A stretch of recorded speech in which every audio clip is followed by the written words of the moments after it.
Paul now cast out the demon.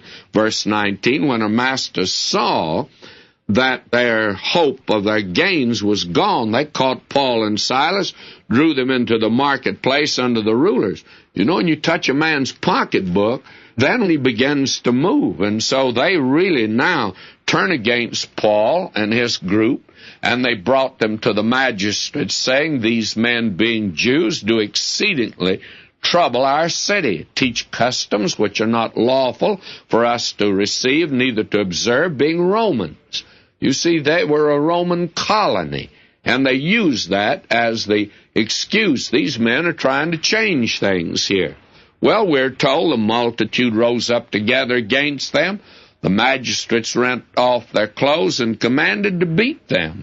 And when they had laid many stripes upon them, they cast them into prison, charging the jailer to keep them safely, who, having received such a charge, thrust them into the inner prison and made their feet fast in the stocks. And at midnight Paul and Silas prayed. They sang praises unto God, and the prisoners heard them. What a wonderful thing. Here are these men at midnight, beaten, backs lacerated, and they're singing praises unto God. No wonder the prison doors were shaken loose. Suddenly there was a great earthquake, so that the foundations of the prison were shaken, and immediately all the doors were open, and everyone's bands were loose. Now the keeper of the prison, awaking out of his sleep and seeing the prison doors open, he drew out his sword and would have killed himself, supposing that the prisoners had been fled. Now this Philippian jailer, look at him just for a moment. He was responsible for those prisoners, and he naturally assumed if the doors were open and the chains were there, they were gone.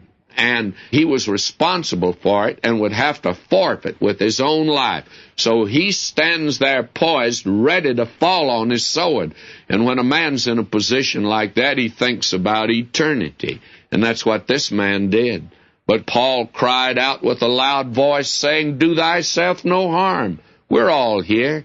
Then he called for a light, sprang in, came trembling, fell down before Paul and Silas, brought them out and said, sirs, what must I do to be saved? When he looked into eternity, he knew he was a lost man. And they said, believe on the Lord Jesus Christ, and thou shalt be saved. And who else? Thy house. How? By this man believing? No. By them believing. Believe on the Lord Jesus Christ, thou shalt be saved. And if thy household believes on the Lord Jesus Christ, they'll be saved too. That's what he means here. They spake unto him the word of the Lord, and to all that were in the house. And he took them the same hour of the night, washed their stripes. What a difference. He'd put the stripes on. Now he's a changed man. He was baptized, he and all his straightway. And then he brought them into his house. He set meat before them, and rejoiced, believing in God with all his house. When it was day, the magistrates sent the sergeants, let those men go. Now you see, they knew what they'd done had been illegal. They said, now get them out of town. Paul says, I won't leave like that. I'm a Roman citizen.